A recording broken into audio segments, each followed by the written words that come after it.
Ryan. I've been a resident there for 30 years. I went there for graduate school in creative writing. What I learned, not just about writing, but about learning, is there's lots of ways of learning. If you watch Ryan, you're getting a fiddle lesson. You listen to Ryan, you're getting a fiddle lesson. If you listen to this poem, if you're poetically inclined, you're going to get a fiddle lesson. It's called Old Time Fiddle Lesson. When I go like this, that's the Alaska part. To learn, lock yourself in your fiddle in a room all winter and practice till you play with a twisty, heartfelt twist that approaches trance. Now, fiddling's not technical repetition anyone can master. It's the sound you make once you know in the blood you clog with your fingers. Well, that old devil music dances inside the box. That's for all those of you who are poetically inclined, can watch Ryan, listen to Ryan, or you got Anthony Papaleo, who is from the band Mojo. You can watch and listen to him play Sandy Boys.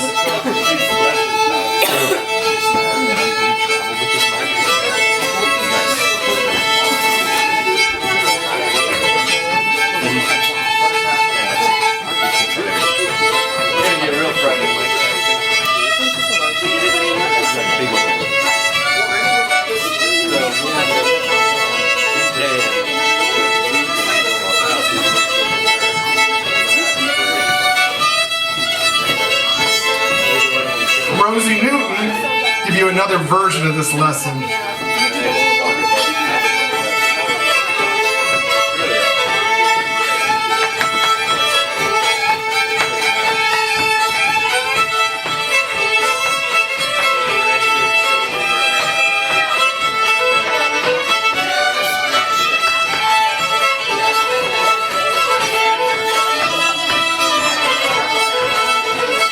I've been working up a thing called Fiddlers 8, and I'm going to get Ryan Dricky, who is local, right over here. Ryan just showed up tonight, so another lesson.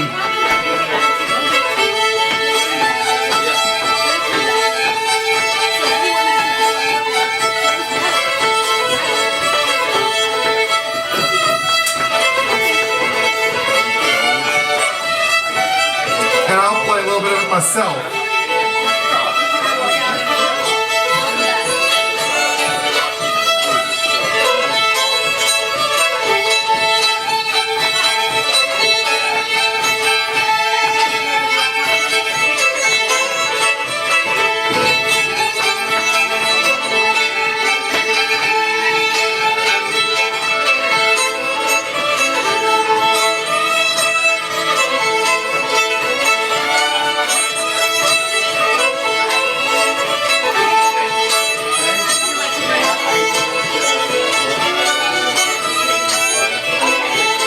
One more time with this group.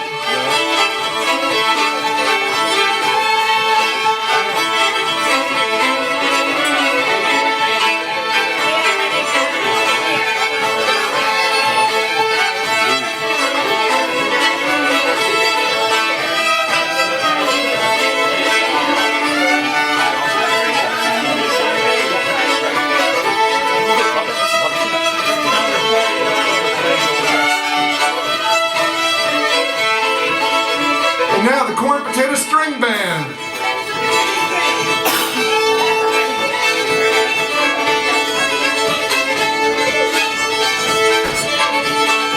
They're going to be playing later. They're not going to be doing this, although they will be doing one triple fiddle thing later. You want to stick around. At all the tables, there's some sheets with who's all playing later. My opening set is a preview. This is my version of Fiddlers 8. They're going to play it one more time, then you're going to hear 8 fiddles on stage playing this tune.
And if you stick around the end, I guess this is a threat. I don't know if it's a promise or a threat. We're going to hear a version of the same thing with a whole bunch of banjos. So that's something to look forward to or not.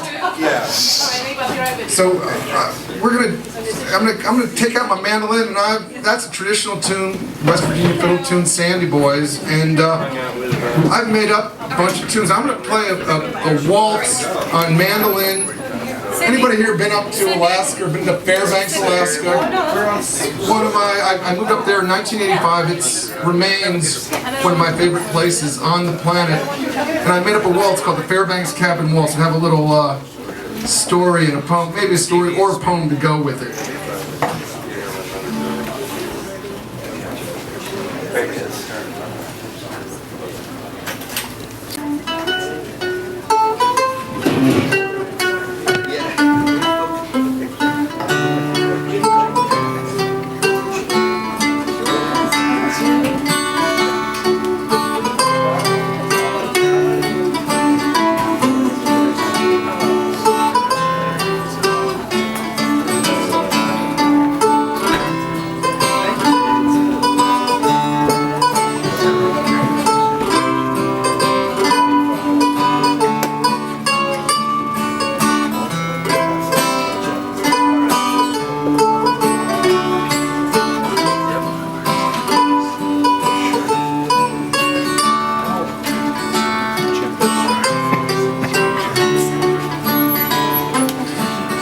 Going with Ryan's guitar playing, but I have to tell a story. This is for everybody who's a late bloomer, or, yeah, there's a few of us out there, or who likes a party. And now I hope everybody applauds. And a quick life story. I grew up outside Philadelphia, went to college in North Carolina, which was as far away as I could imagine. It was a 7 or 8 hour drive, and now that's what I do before lunch. But that was like a long drive when you're a 17-year-old going to college. I went to Duke University. I was a business major.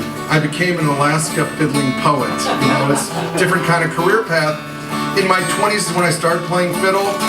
I thought I should be writing at some time, and I moved to Seattle in my late 20s.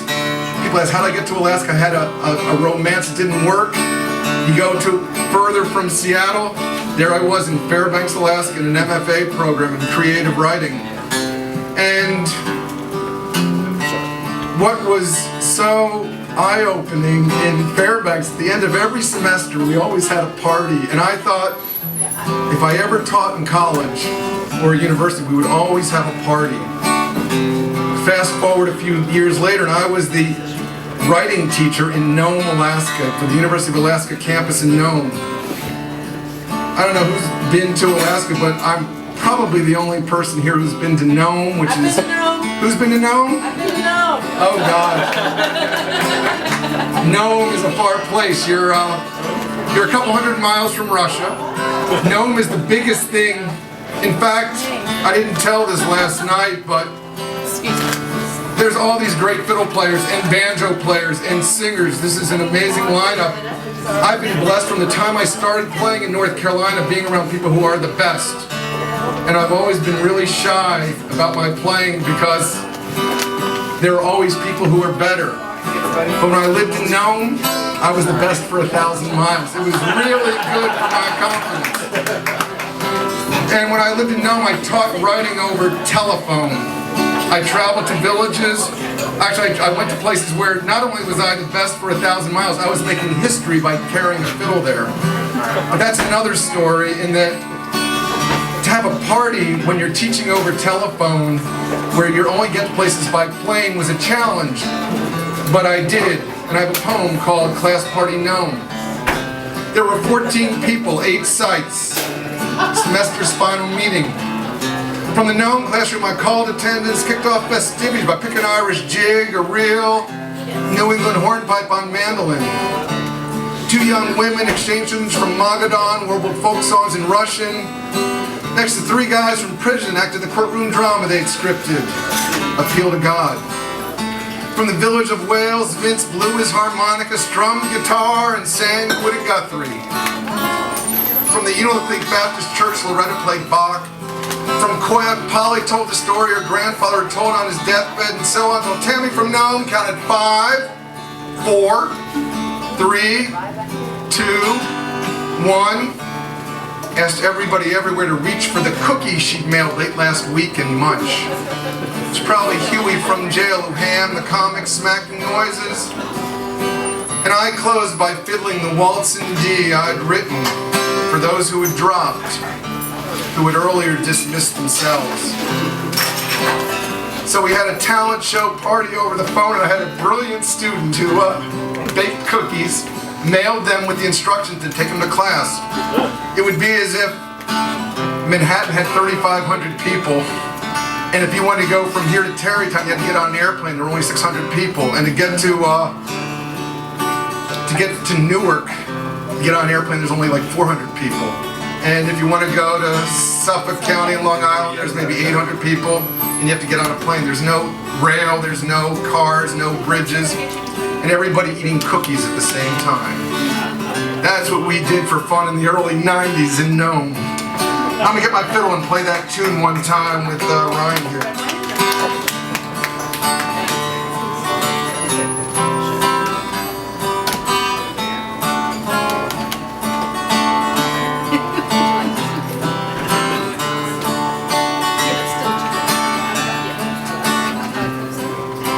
One more time.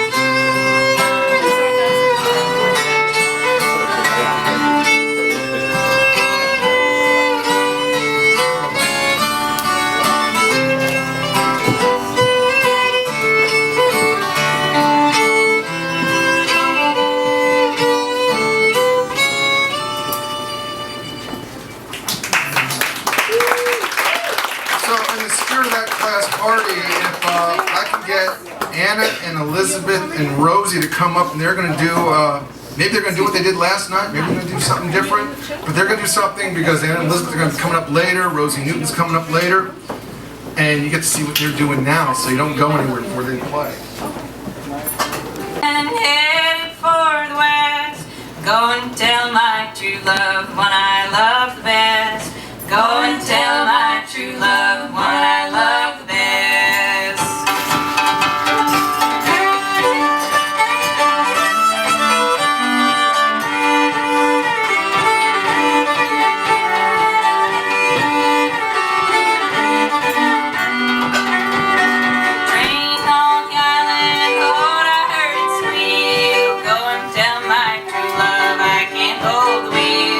Go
So, Riley and I go way back, and me and Rosie go way back, but we go back in different directions. This is the first time we're going to go back together.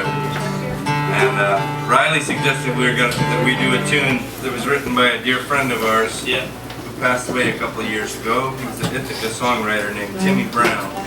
He had a band called the Correct Tune String Band. It was very influential on me when I was growing up. They were playing in my town of Ithaca, New York, when I started playing in 1974. And he wrote this song about Jesse James. He called it the Ballad of Jesse James, or Fighting the Man. Probably was the Fighting Man. So we actually haven't done this all three together ever, but we've done it in various combinations. It's a song that I've learned of Timmy's that's got the most words ever, so I hope I remember. You're on, man. Okay. Ken, thanks for having us. Yeah, man.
I'll be up later in various. Riley Baugus will be up solo in a bit, and then Richie and Rosie will be playing. I'm gonna get Jen Maurer and Dan Wise up here. Who here spent time in Southwest Louisiana? Who has ever been to either Breaux Bridge or Lafayette or Eunice? In November, I was fortunate. I got a gig at LSUE, that's Louisiana State University at Eunice, and I was able to read a couple poems. I sometimes write poems for plays, so if Jen and Leanne can get up here with instruments, you would know. And in July, I was driving on I-81 South and heard there was a shooting in a theater in Lafayette, and there were a couple of fatalities, and one of them was Dwayne Johnson. And the other fatality was a woman named Macy Bro, who was at school at LSUE. So when I did my show there, I shared a couple poems. So as Jen plays accordion and Leanne plays the rubboard, which is the music of Louisiana, they're going to be ending the show with their 5-piece band Mojo. But why don't you start playing? And I got a poem that in memory of Jillian Johnson and former LSUE student Macy Bro. The last time I really saw you laid me a full bowl of gumbo, poured me a beer and smiled. The scene so like you. Your store rearranged. On stage 2, favorite musicians. A party for a few hundred friends, plus odd folks you didn't know. Several blocks down the street, Zydeco bands and 1,000 festival goers. You always liked making big things better. That was you, big smile, beautiful, tall, and such big ideas. And then you did the work. Oh, death. Our strange world is getting stranger. At another festival, this one last fall, I saw you waltz by.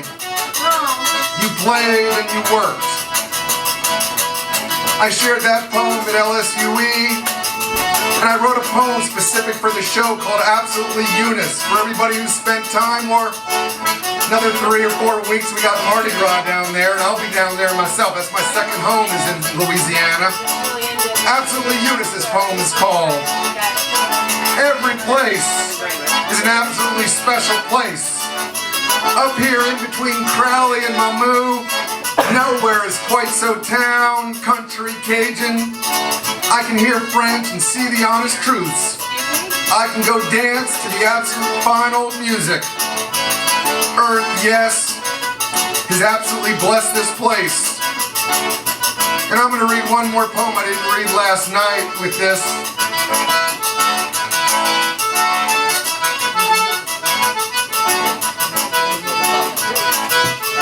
I get in trouble if I ever get political, and I'm not going to be political except a little bit because we have an election year coming up, so there's presenters who are saying, we don't have to get political, but we can do a little something in October or September coming up or summer. I have this poem called Suffering Democracy, and since Jillian was a victim of one of those gun shootings that we have had in this country, I have this poem called Suffering Democracy. Instead of a gun, or knife, or pill, or drink, or punching the wall, the dog screaming at kids, or holding too many pains too deep. Brutal parents, cruel lovers, bad bosses, debts, illnesses, dying friends, extinct creatures, absent God, near ruined planet. First, grip a pen and write. Then pick a place and plant. Then be patient and let grow. Then enter a small booth, pull around the blue curtain, kiss that ballot, and vote. Ken Maurer, Leanne Wise, they're going to be around later.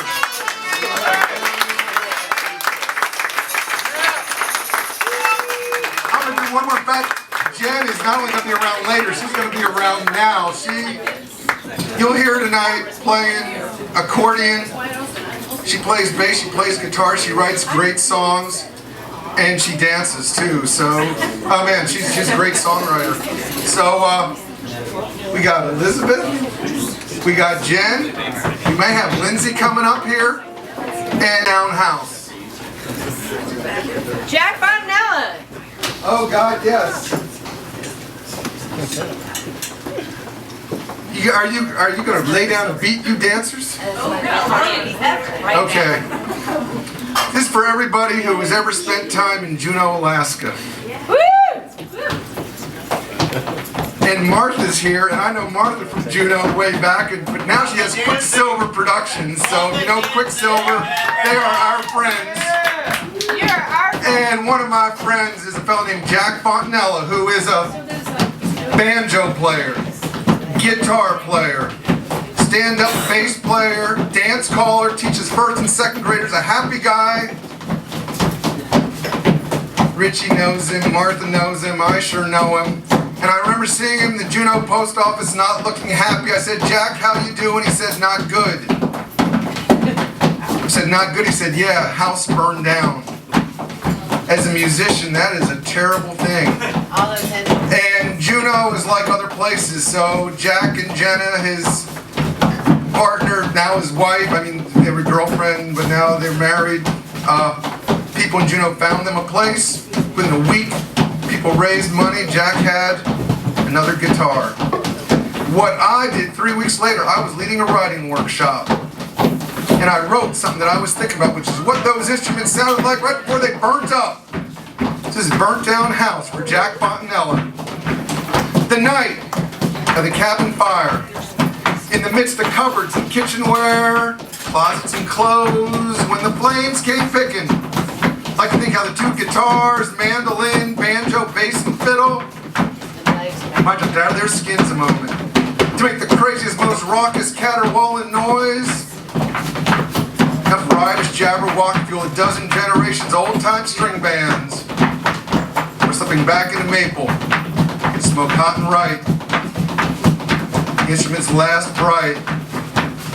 Denali, festival of sound.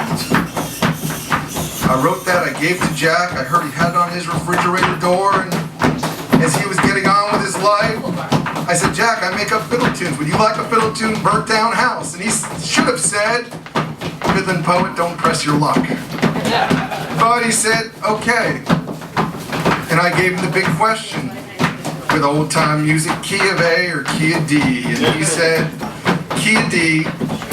And so, like, this class party set, one of my talents is I've gotten old and I know like the most talented people in the world is what it feels like. So